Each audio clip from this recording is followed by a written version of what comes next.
What can I say, Lennox? Paula Radcliffe just offered me more of a good time if the result went her way.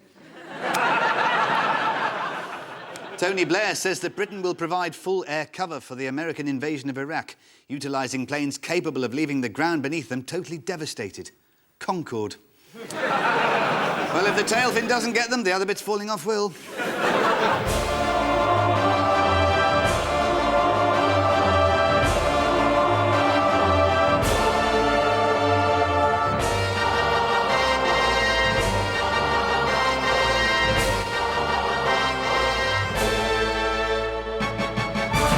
Dead ringers.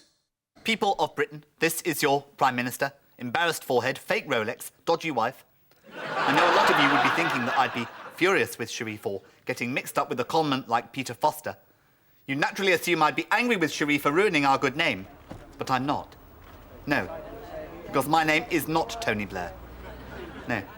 My name is Enrico the Condor Martinez. Well, you didn't think all that third-wave rubbish was real, did you? And don't think it's the first time I've done this. In the mid-80s, I was president of Bolivia for 7 years before I was rumbled, but that is not going to happen here. I've got Peter Fingers Mandelson in a jet waiting at a secluded airfield to spirit me away with £20 billion of Gordon Brown's loans and my new page 3 model girlfriend. All I have to do is find another bunch of suckers gullible enough to make me their leader. USA, perfect. Shifty eyes, swarthy face, offshore bank account. See you later, suckers. Don't believe the press, you know what I mean? What happened in Munich was self-defence, wasn't it? I was just sat there doing no harm to nobody when this nutter comes up to us with a big sharp metal object in his hand. God knows what damage he could have done with it, you know what I mean? So naturally, I decked him. He'll think twice before giving me emerge on sedental treatment, won't he?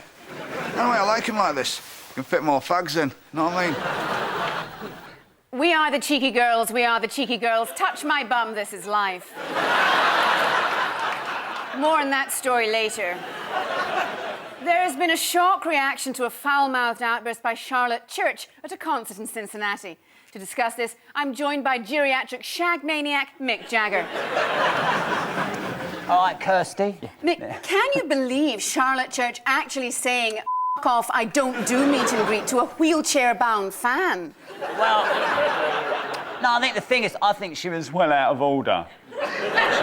Because I think Keith Richards deserves a lot more respect than that. But surely 16-year-old Charlotte is now old enough to know better. Actually, she is old enough to be your girlfriend. Well, no. That's quite true, but actually, no, it's not Charlotte's fault. You see, as soon as she started getting successful in like, the music business, she would have been sent to swearing school. And this, presumably, is common practice. Oh, yeah. Yeah, we all get sent there. It's the only way we can be sure of getting some street cred. And, of course, Charlotte Church did train with the master. All right, Charlotte. Now, you might have the voice of an angel, but you ain't gonna get nowhere in this business unless you've got the mouth of a trucker. That's for your own good, pay attention. Right.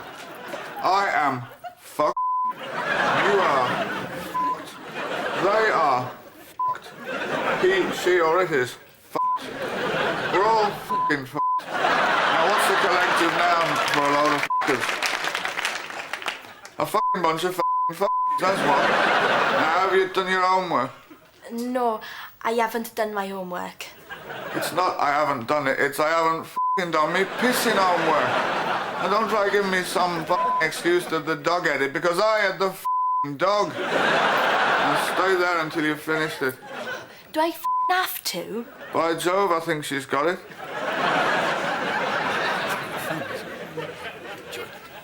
Oh, hello there. Hello. And thank you for joining one on Her Majesty the Queen's QVC Value Shopping Channel. We have an extraordinary array of gifts exclusively available to members of the royal household because we can't be arsed paying them proper wages. They can be yours on a nod and a wink because we royals get more free gifts than I've insulted foreigners. First is this beautiful diamond-encrusted antique tiara. Now, Philip, I believe this is one of yours. Yes, that's right, Liz. It was given to me by an Arab. So, as you can imagine, I've no desire to keep the bloody thing whatsoever. Now, in the shops, this would set you back £20,000. But you can have it for the bargain price of sod all, provided you're one of those peasants who cleans our toilets, brushes Charles' teeth, or satisfies Edward's every demand. The tiara is elegantly presented in this carrier bag, like so. And Liz, that makes it perfect for carting around to a society jeweller's so you can flog the tiara for more dosh than Harry spends on hashish. Join us after the break for more exciting offers. Like this, a fully self-collapsing trial. This new Windsor model allows a £2 million court case to fold to virtually nothing in seconds. What a bargain. Cheap as chips. Starting in a few minutes here on ITV, it's the news at 10 with Trevor MacDonald. Warning, may contain news. G'day, welcome to Animal Hospital.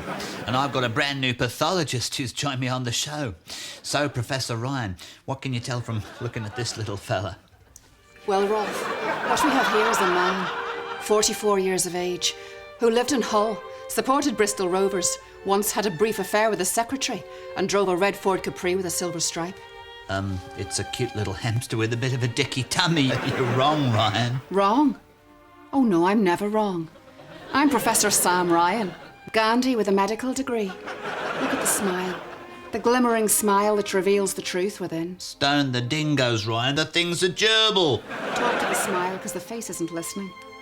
And I can also deduce that my air of moral superiority is so annoying that any minute now I'm going to be hit over the head by an elderly bearded Australian man brandishing a wobble board who did a shameful cover of Stairway to Heaven and who once had an extra leg. Diddle-diddle-diddle-um. What a turn-up, viewers. Seems she was right. Look at me glimmer and smile. Good evening, my fellow citizens of the United States of Amoeba. Together with my White House staff, we have been studifying Saddam Hussein's 11,000-page dossier for some 24 hours now. This is what we've made of it so far. Saddam claims that we are just looking for any excuse to attack his country. My generals have assured me that that is a completely erogenous statement. The conditions for a war being avoided are simple. First, Iraq must comply fully with the UN resolution and declarify all their weapons of mass destruction.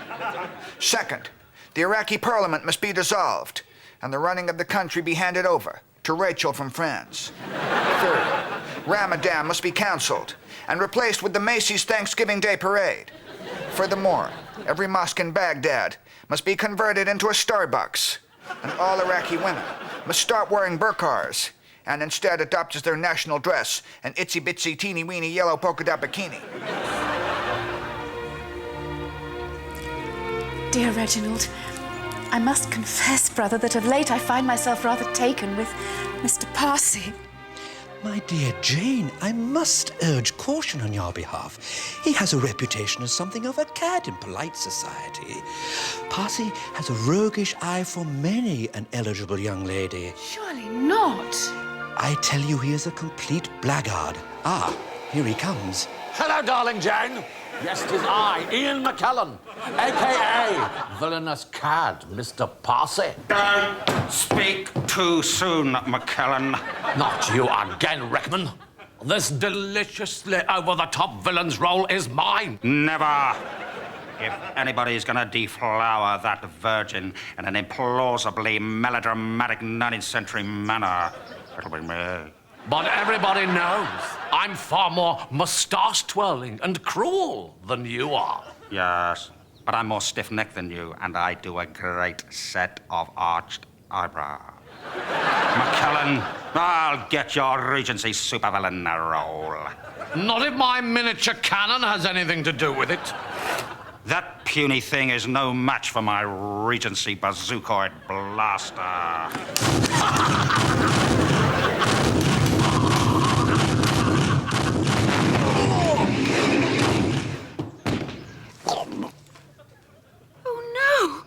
Rampant desire to humiliate me, they've killed each other. Where am I going to find another rakish villain to break my heart at such short notice? Hello! I'm Brian Blessed! Sod off, fatty. I'm warning you, Cobber, if you win the Boxing Day Test match, you'll find it's just as easy starting a bushfire in Melbourne as it is in Sydney. Notorious conman Tony Blair, a.k.a. Enrico the Condor Martinez, has fled the country, leaving a trail of innocent voters who he swindled. Yeah, played me for a right mug. He promised what I'd be getting was a top-of-the-range, wire-edge cabinet minister. But instead, I ended up with this.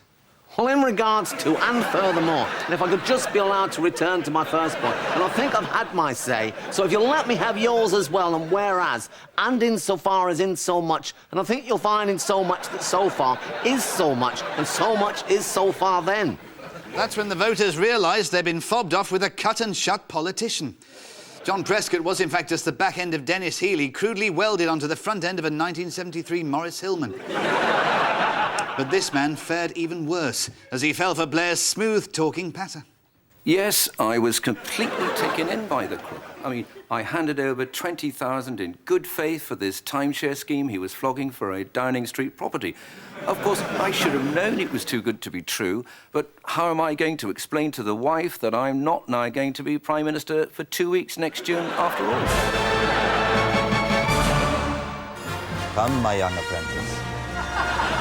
Remember, these used car salesmen can be very wily. We'd best keep our wits about us. Ah, I sensed you. I mean, how much is this ship? This one is 12,799. Well, I need passage to Aldershot. So I hope it could get me there. Do you think it could get me to Aldershot? Oh, there and further. You know, if you want to, yeah. Quite a reasonable size boot. If you're looking, it can take big cases. If you have a big case or anything to do. It's a fine cargo hold. Plenty of room for me, my apprentice, 2 druids, and no questions asked. The CD as well. A long time ago, I had a Ford Galaxy, far, far away. I like the fact that you can see a metric speedometer. Metric, no imperial entanglements. So a ship of this type, how fast may it go? 120 miles an hour. Could that? Which is quite fast, because to be honest with you, you're not meant to do them speeds anyway. No. You know? But could it outrun imperial vessels? Quite a few. Quite a few, you know? What about the handling on a ship of this type? The road holding is great. So very good handling. Very. Could it resist a tractor beam? Possible. I'm not quite sure on that. As I said, all the features that we do have on a vehicle, as we like to say, a ship with a sea, you know, we like to indicate what they do. This light metallic colour is very pleasant too, isn't it? Like that, yeah? Yes, I do. Yes.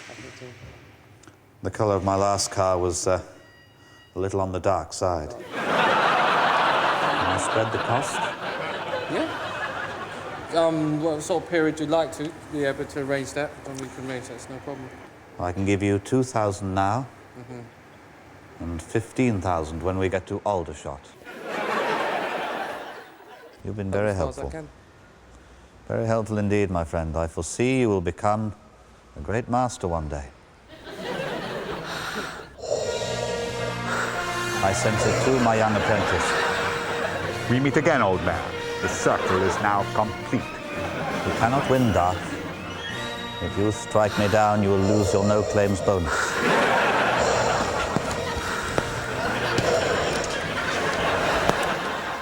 Your bakery products are weak, old man.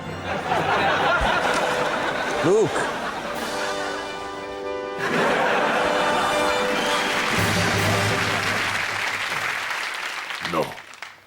No, I don't think I can do this. OK, cut there. Look, Saddam, now we've talked about this, haven't we? I mean, apologising to Kuwait didn't work, releasing the dossier didn't work. I mean, it's your last chance to stop the war and soften up your image with the West. OK, are you sure this is going to work? Trust me, it will be great. OK, from the top. I'll never forget the very special moment when my grandfather sat me on his knee and gave me my first Werther's original. Well, now I'm the grandfather with a special little boy of my own. And are you smiling at me? You want my Werther's? I'll give you my fist. Werther's originals. I like them much more than anthrax. This is the diary of Captain Scott. The date is March 27th, 1912. You're caught in a terrible blizzard and our fuel and supplies are desperately low. Someone must be sacrificed. You've come upon a way of deciding, a brutal method, but necessary. Quite right, Captain. So, polar exploration party. You've banked a feeble 2 powdered eggs and half a Kendal mint cake. Who's dragging you back?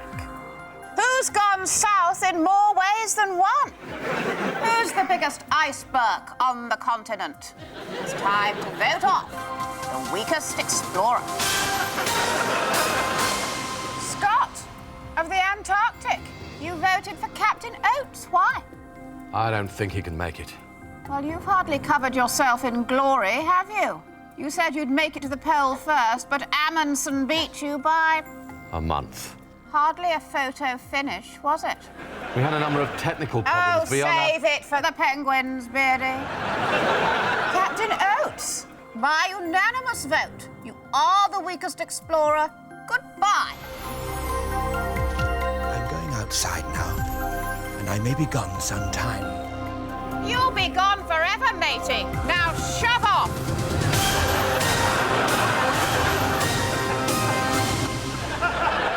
Friday night on BBC One, we'll discover who has won Fame Academy as the BBC plucks someone from obscurity and with the help of designers, choreographers and £1 million prize, hurls them straight back into obscurity. As Overseas Development Minister, I obviously welcome the deal between the French and British governments to close the Songat refugee camp. As it turns out, it was a straight swap. Britain takes hundreds of Kurdish asylum seekers, and the French agree to take me. Tony Blair figures he'll get far less bad press from hundreds of Kurds arriving than from me opening my bizarrely constricted mouth. As the new Bond film, Die Another Day, breaks box office records in America, the production is still being plagued by complaints about excessive product placement. So, you fiend, you've lured me to your secret lair. That's right, Mr. Bond. And there's no way you can escape. It's this infernal creation you've strapped me to. This, Mr. Bond, this is Dr. Diabolical's all-new Superhero Slice-O-Matic Deluxe 4000. The Superhero Slice-O-Matic Deluxe 4000 is the labor-saving killing machine. It slices, it dices, it purees, it even makes soup, all with the minimum of effort. It's the labor-saving torture machine no supervillain should be without. I couldn't believe how much time it saved me. Said Scaramander. The floor of my supervillain lair is lovely and clean thanks to the Slice-O-Matic 4000. Said Blofeld. Now with new improved George Foreman drip tray for a 60% less greasy slaughter. So, you expect me to die? Now, Mr. Bond, I expect you to buy. Hi, kids. Yes, it's that time of the morning again. That brightly coloured blogs. Flommet, what's happened to your Flom umbrella? Everyone knows Flommet loves his Flom umbrella. You don't anymore. You now love your new Flommy racket. But won't the mummies and daddies be very cross at being forced to buy exactly the same dolly but with a slightly different plastic accessory? And where do you think the mummies and daddies will want to stick the Flom umbrellas they wasted 10 quid on 3 months ago? Yes, that's exactly where. It was with great interest that I read of the government's plans to give equal rights to same-sex relationships. But I would urge them to extend this beyond same-sex relationships to same-person relationships. For instance, I, Brian Sewell, have been in a deeply devoted relationship with myself for many years. I could never love another person as much as I love me. And so today I have married myself, promising to love the sound of my own voice and listen to no other opinion but my own for as long as I shall live. My God, but I'm beautiful. A lot of people have said to me, Jimmy, why don't you, do a bit of stand-up comedy? And I thought, well, it's something I've never tried it before. And, at the end of the day, if I don't do it, I'm going to regret it for the rest of my life. So here goes. Good luck. Thank you. Here's a man, it's his first time ever as a comedian. Please give a very, very warm welcome to Jimmy!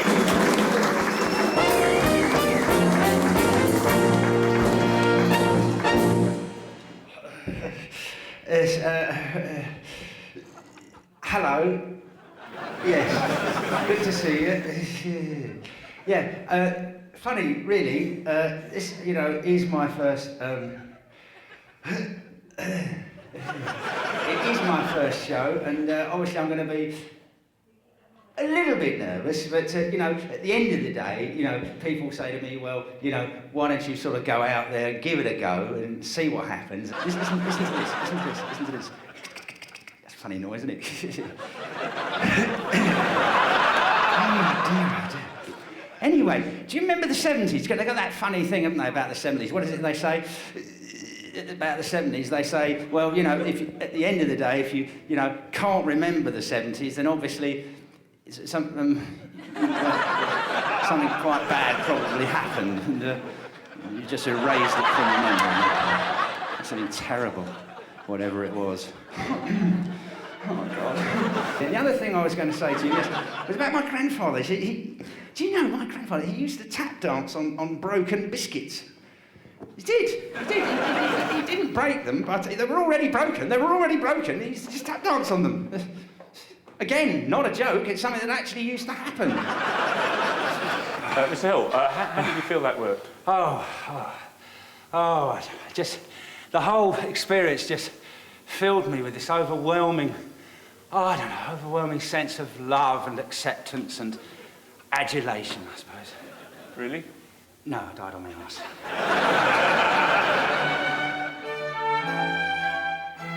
Elizabeth has, for the last 30 years, suffered from a condition which causes her to fall asleep suddenly for no apparent reason. Tonight, we investigate the baffling state of narcolepsy. I first developed the symptoms shortly before my wedding. It's terribly inconvenient, really, given Ian's job as leader of the Conservative Party. Absolutely, because I might want to discuss with Elizabeth, say, my ambitious plan to slightly modify current commercial property legislation. And yet, uncannily, that's just the moment when the narcolepsy often strikes, isn't it? There we go again. And people say that narcolepsy only affects 2 in 10,000 people. But in my experience, it's becoming a real epidemic.